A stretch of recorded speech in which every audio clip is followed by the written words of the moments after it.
Okay, yeah, so I think I've made like a 3 hour in total sort of esoteric psychological thing where I go through actually a whole series of uh, investigation into the nature of the subconscious in terms of my current model of psychology and things like that. And I talk a lot about addiction, and I talk a lot about sort of this kind of cultural permutation of a kind of what I think of as a kind of substitute of a kind of sexual intimacy, that the political project around identity politics is a kind of like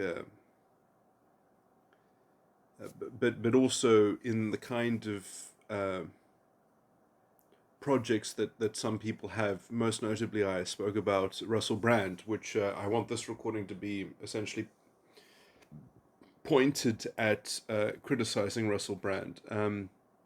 I've just I criticized Russell Brand in the last recording, particularly near the end, where I was also, I think, describing.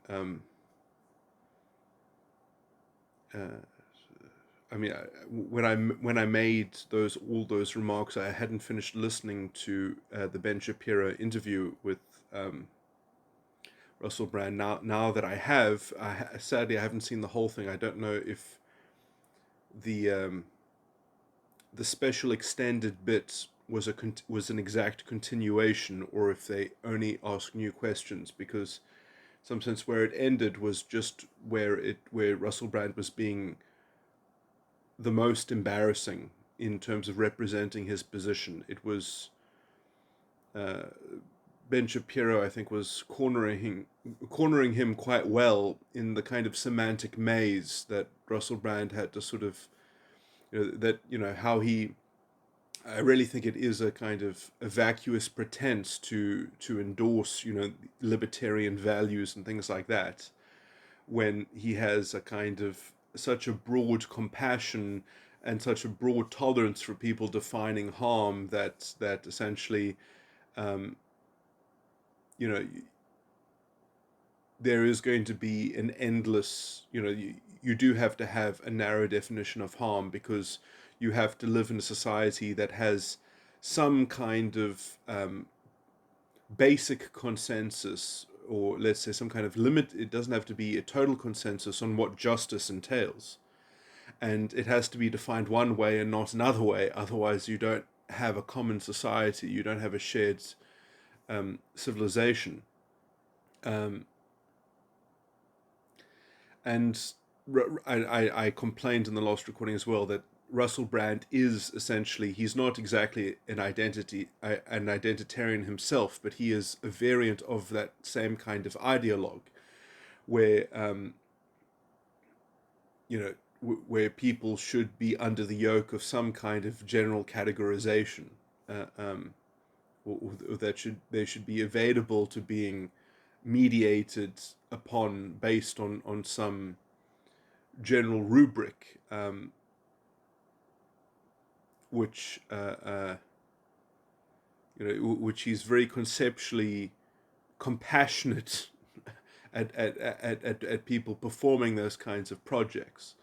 Um, so where he kind of lets himself down, where he pretends to endorse all these wonderful values of, let's not have a great centralization of things, but then how are we actually going to organize society? How are we going to hold power accountable and in check, which is all that he wants to do. He only wants to bring responsibility down on the powerful, but the only way to do that at the end of the day is to create a new system, or to create some kind of edifice that keeps them in check.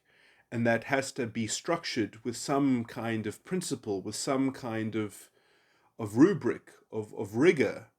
And so there needs to be some kind of consensus on these issues. There needs to be some kind of moral bootstrapped or core, or some limited kernel that can supply enough structure to bring order and accountability upon the powerful.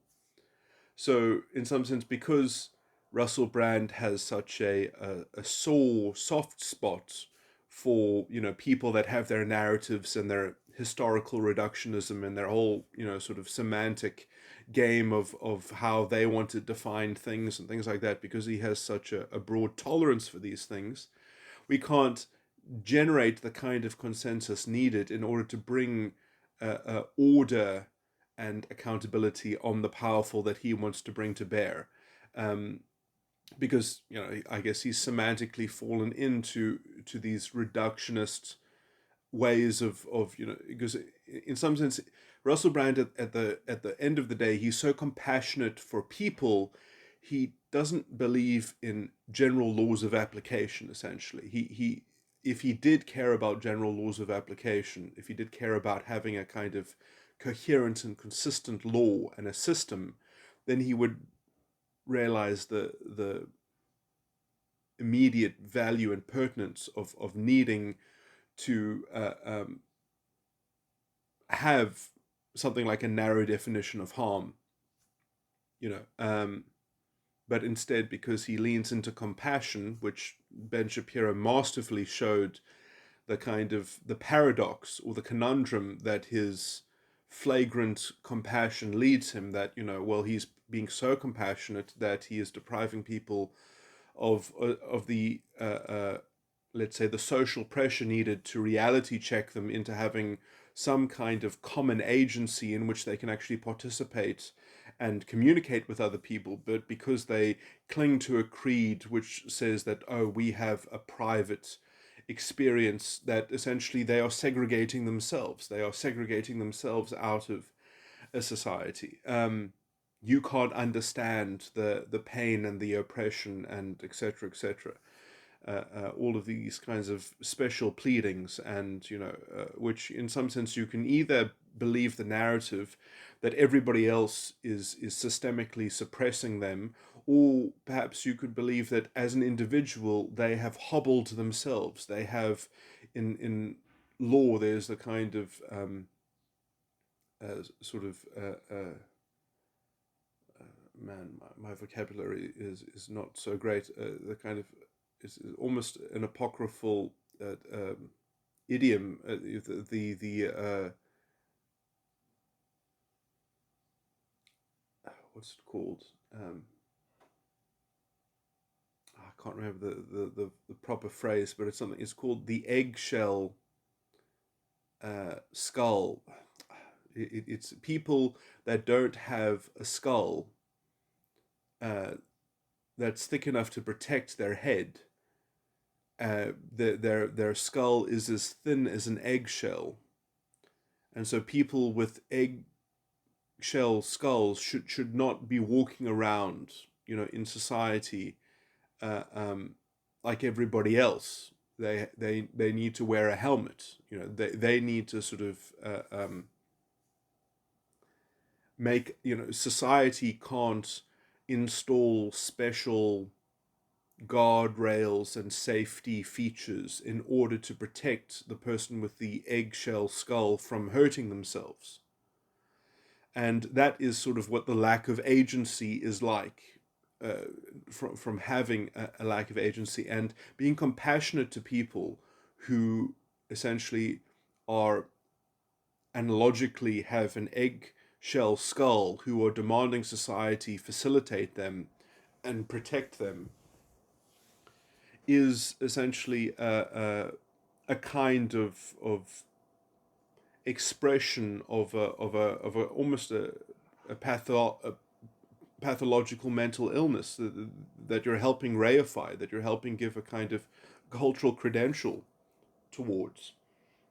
And I would just submit that there are enough people of color who don't believe in critical race theory, who don't believe in identity politics, um, that the status of this thing, uh, uh, being either something real or being something essentially an ideological mind forged manacle, you know, should at the very least mean that Russell Brand should have to fucking defend this position or abandon it, that he should have to justify it, and he can't just say that he's giving compassion to people because he's fucking enabling them. It's like giving heroin to a heroin addict or something like that, who is, um, well, I guess, well, I mean, maybe Russell Brand's compassion is that if an addict has never sought treatment before, has never sought help, but just wants help in achieving his next fix, that I guess does Russell Brand's compassion translate into helping provide for the drugs? Uh, is it? I mean, I guess that's an open question, because I would say to be morally consistent, that's sort of that's where his compassion sort of leads him. I would submit, but yeah. So I do think that the idea that we just need to gang up against the powerful people is a is again also a terrible diversion, because if you're going to endorse or indirectly endorse kind of identitarian politics, and they're going to get in control of some kind of political, I mean, have you seen the kind of policy that they want to install into places? Have you seen the kind of devastation that that policy wreaks on society? You know, which ironically it becomes a self-fulfilling prophecy, when in some sense when you implement that policy, it really creates a racial consciousness which is incredibly toxic, and in some sense helps to vindicate their self-indulged narrative to begin with. Um, but yeah, I mean, in some sense, I think Russell Brand was really perfect in exemplifying the tautological, semantic, um, sort of self-referencing. I mean, you can see it in how he was going through all of these abstract and obtuse, sort of semantic definitional games in order to I mean, all he could do was basically gainsay and table thump this. Oh well, this is the reason why I'm here. I'm just trying to promote this basic idea that there's this basic formula of compromise, so that we can kind of get enough on the same page that we can get something positive done. And all he could do was sort of table thump that as his headline, as his purpose for being there, and uh, in some sense, he's not being sensitive to the underlying current of what Ben is bringing to him. Um, or I mean, maybe I'm making the argument that Ben didn't go on to make, or whatever. I mean, this interaction is probably not long enough, but essentially, the point is that if you don't have some limited consensus around the definition of harm and things like that, how are you going to make the powerful people accountable if that's all you care about, Russell Brand? Um, and how are you going to manage these other people?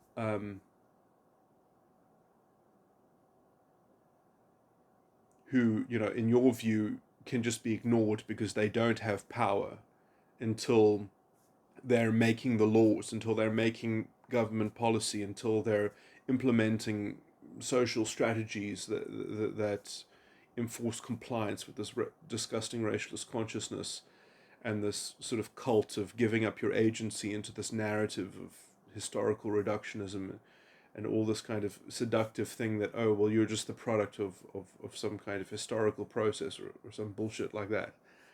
um,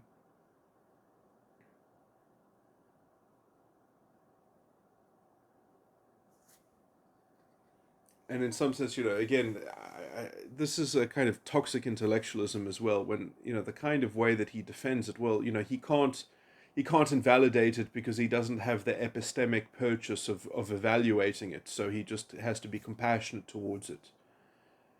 I mean, it's I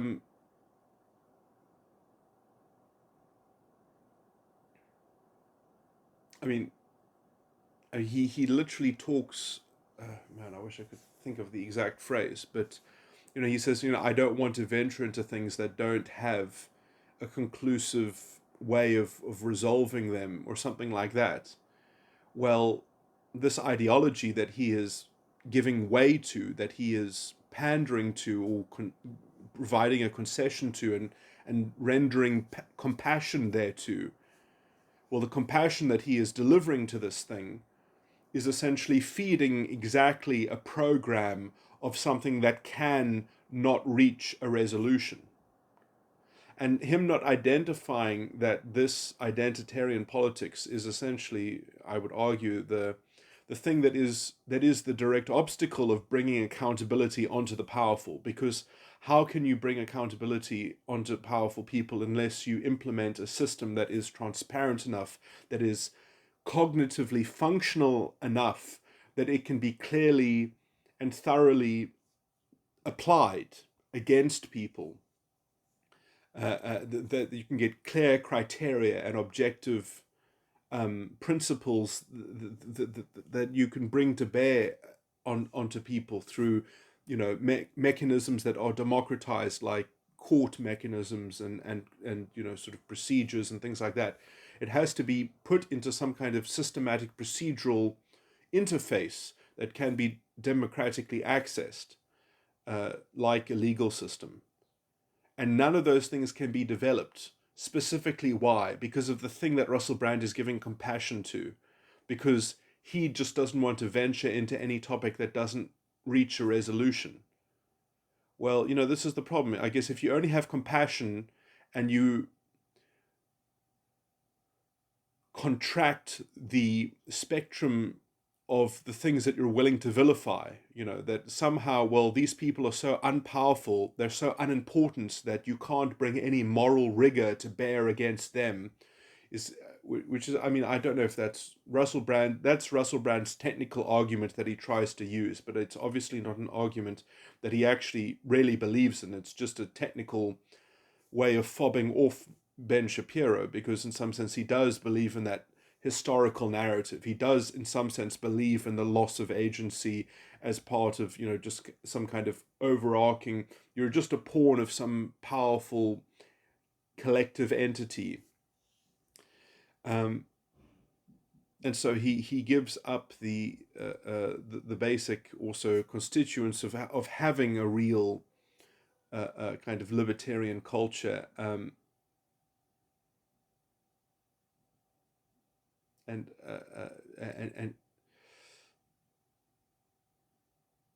because, and I mean, he does this with some semantic tricks, but basically he only wants to bring moral compunction against the powerful, he says, and he believes in this general sort of narrative stuff, that people are sort of mere pawns of.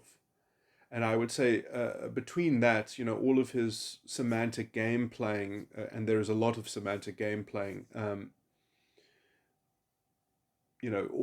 of this pretend, sort of reverence that he gives to kind of libertarian ideas and things like that. What does it amount to? It amounts for naught, because his moral compunction is divided, is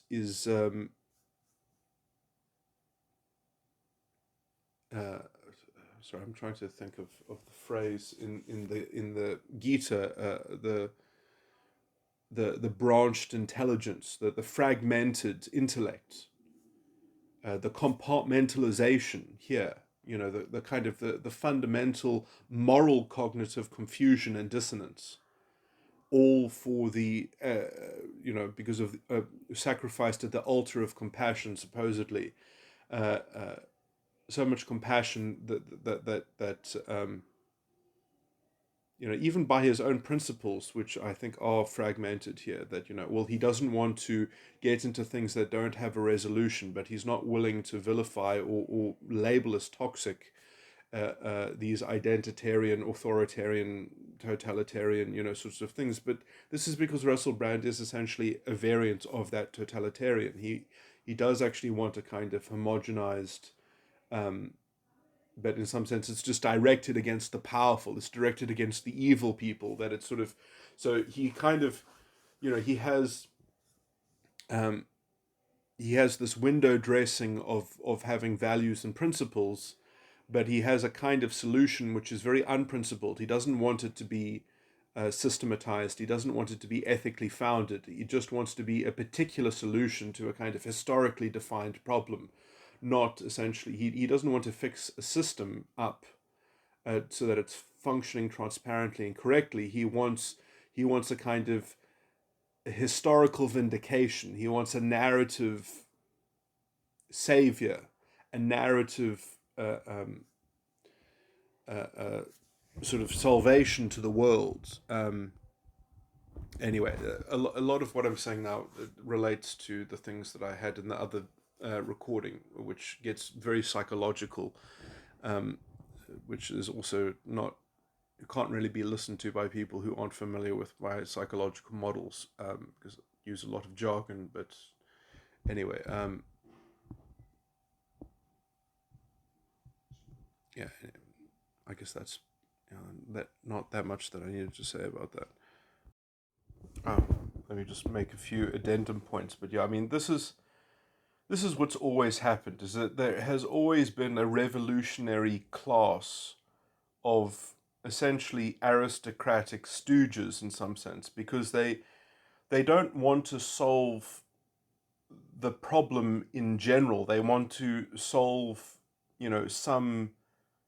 um, some petty personalized thing. They don't want to solve the defect in the system. They have a gripe that they are sympathetic to, and so they're just continuing the cycle in some sense. And there's a way in which the kind of politics of identity politics is just so opaque and unaccountable.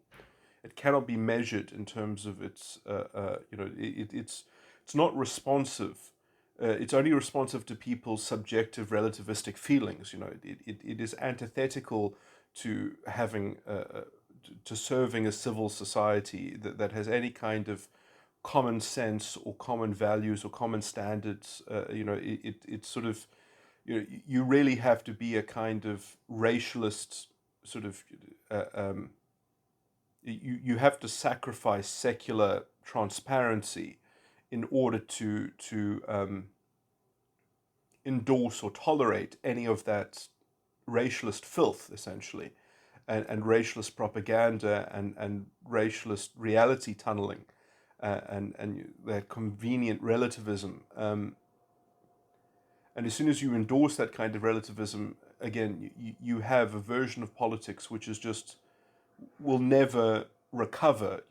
You will have normalized a fascistic value system and culture, and that is all under the heading of Russell Brand's compassion.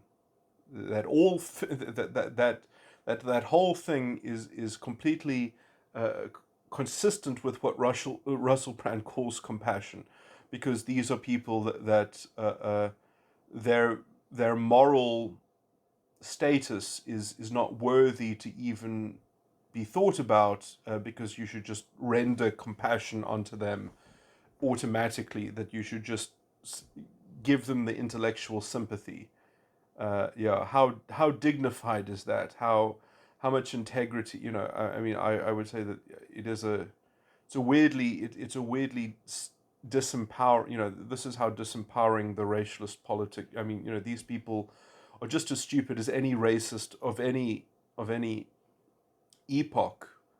You just believe in generalized reality. Your whole picture of reality is made up of historic generalizations and convenient conflations and cherry-picked reductionism, and that's the wonderful crutch for your identity, which you want to have exalted and live through, because it's a kind of addiction, having that kind of worldly expression, that worldly person that has not been properly bifurcated, that you don't have a private, intimate spiritual judgment and a public identity.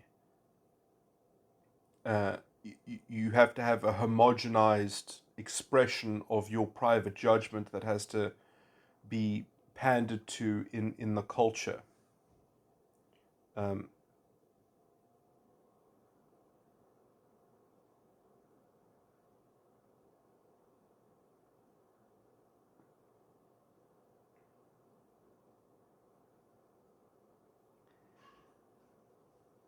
this is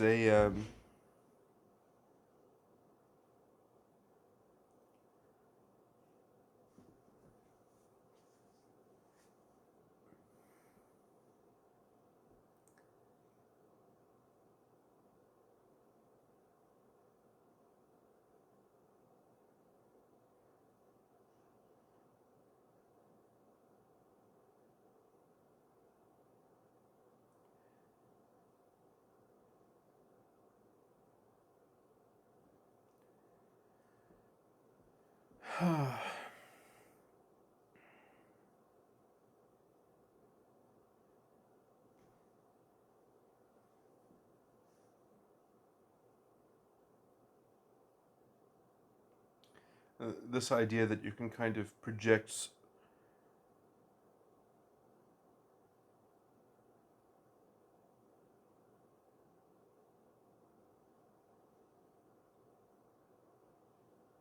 a kind of social psychology onto history and politics and just conflate it all into just a single simplistic, oh, well, if we just take from the powerful and redistribute that pride, that social psychology that has been aggregated from them.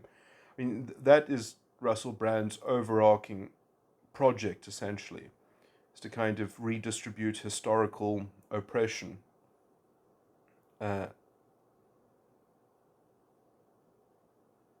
into a redistributive justice. And I mean, if you believe in that kind of moral mechanism and that kind of moral reductionism and relativism built into that, you can't have a functioning politics that actually has moral integrity, because you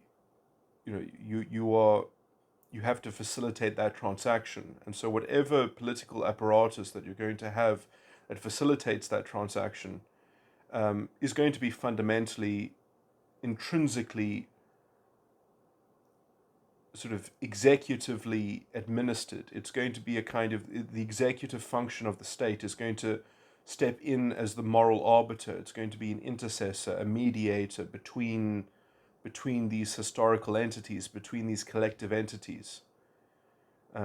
This is also why I think, sort of he said it right at the start that individualism is a problem.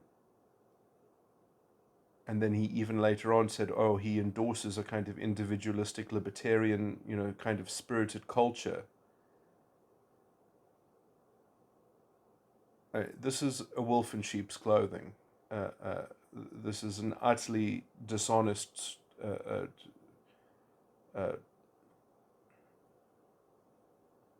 huckster. Um, and what you see in the substantive exchange between him and Ben Shapiro is is a kind of is the same thing that is perpetrated. Sorry, well, there's a Islamic term for this, taqiyya. It is the same sort of is a kind of bullshit artistry that sort of uh, uh, tries to toe the line forward and to sort of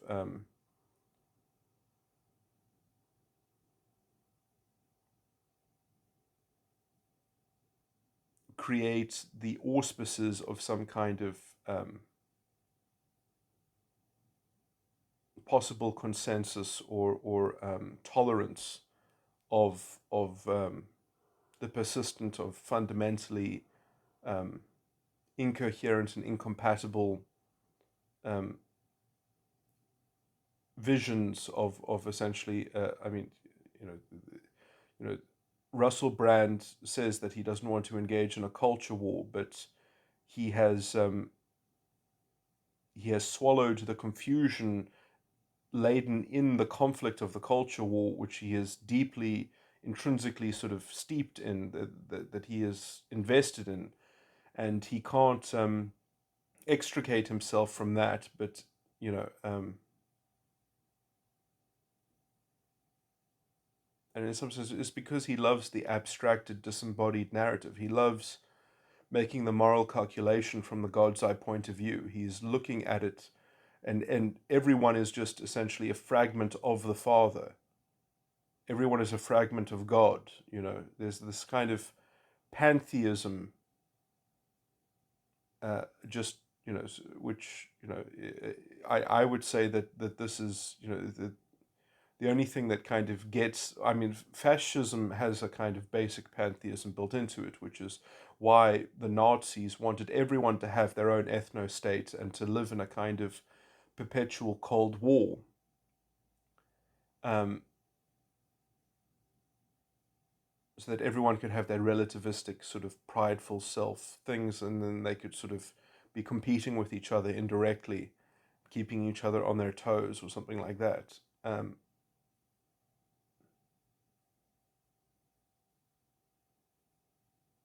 And sadly, that is kind of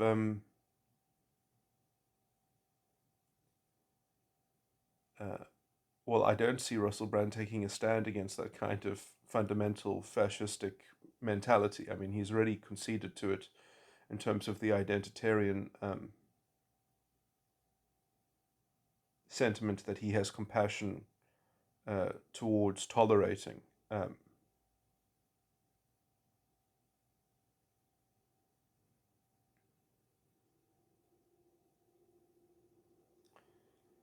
Anyway, perhaps, and I mean, obviously he justifies it to himself because he finds it intellectually appealing. The cerebral histrionics of going into all of that convoluted bullshit of of that kind of critical theory that he's been indoctrinated in. Um,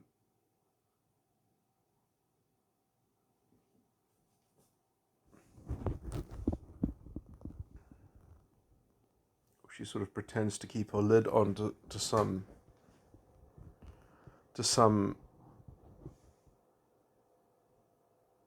sort of watered down version of the same bullshit that he thinks he can sort of get to fly past Ben. Anyway, I mean, I think, well, from what I saw of this discussion, Ben did quite a decent job at showing the sort of the fundamental um, incoherence of Russell's worldview. I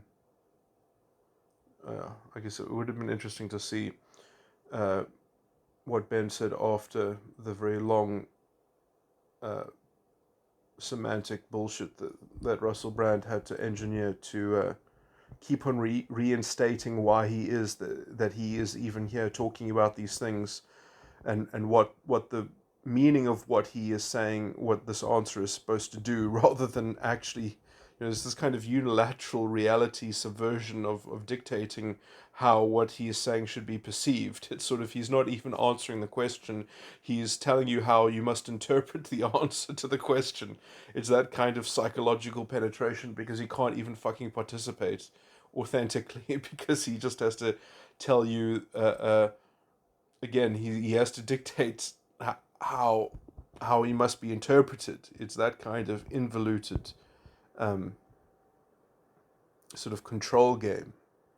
But that is the kind of control game that Russell Brand is fundamentally entrenched in, which is, anyway, this is stuff, this is now touching on the psychological themes that I went into quite deeply in the 3 hour recording, although it's probably only in sort of the last 40 minutes of the 3 hour recording, but anyway.